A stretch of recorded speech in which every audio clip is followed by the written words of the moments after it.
এই মুহূর্তে সবচেয়ে বিরাট খবর, সন্দেশখালীর কাণ্ডে গ্রেপ্তার আরও 2 জন। সন্দেশখালী কাণ্ডে শনিবার রাতে আরও 2জনকে গ্রেপ্তার করল পুলিশ। এই নিয়ে ধরা পড়ল মোট 4জন। তবে মূল অভিযুক্ত তৃণমূল নেতা শেখ শাহজাহানকে পুলিশেই কিন্তু নিরাপত্তা দিয়ে আড়াল করে রেখেছে বলে অভিযোগ অনর বিরোধীরা।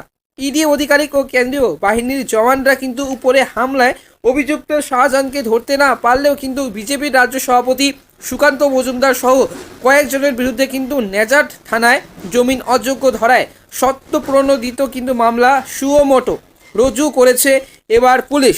11 জানুয়ারি শাহজাহানকে গ্রেপ্তারের দাবিতে বিজেপি নেজাট থানা অভিযান করে। তো বন্ধুরা, গত যে 11 জানুয়ারি শাহজাহানকে কিন্তু গ্রেপ্তারের দাবিতে বিজেপি নেজাট থানা অভিযান করে। তবে পুলিশের ব্যারিকেড ভেঙে এগোনোর চেষ্টা করেন নেতাকর্মীরা। পরে 5 জনের একটি প্রতিনিধি দল থানায় স্মারকলিপিতে এই ঘটনা 144 ধারা ভঙ্গ সহ কিছু অভিযোগ এবং মামলা করেছে পুলিশ। বিজেপির বসিরহাটের কিন্তু পর্যবেক্ষক শঙ্কর চট্টোপাধ্যায় বলেন যে বাংলার এবং গুন্ডা রাজ চলছে, তার নমুনা সন্দেশখালী 4 চুনোপুটিকে ধরে সক্রিয়তা দেখাচ্ছে পুলিশ। প্রতিবাদ করে আমাদের বিরুদ্ধে মামলা করা হলো।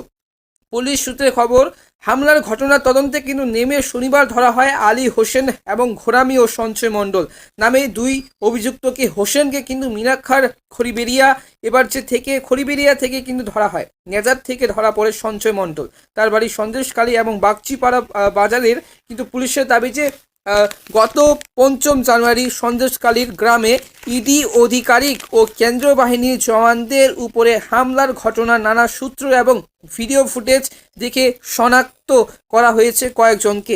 তাদের মধ্যেই আছে হোসেন ও সঞ্চয়রা।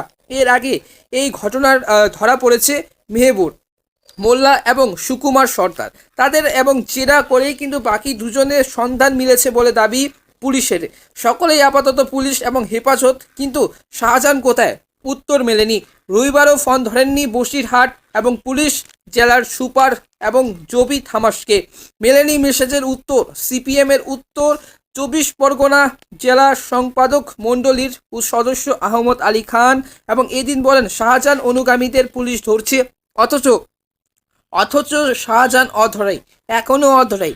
এবং শাহজাহান তৃণমূলের নেতৃত্বে অনুমতি না পেলে ওকে ধরবে না পুলিশ। কিন্তু শাহজাহানের ঘনিষ্ঠ জিয়াউদ্দিনও কিন্তু ইডির উপরে হামলার জড়িত বলে অভিযোগ উঠছে। তার বাড়ি লাউখালীতে কিন্তু ঘটনার পর বেশ কয়েকবার কিন্তু এলাকায় তাকে দেখা গিয়েছে বলে স্থানীয়দের একাংশের দাবি।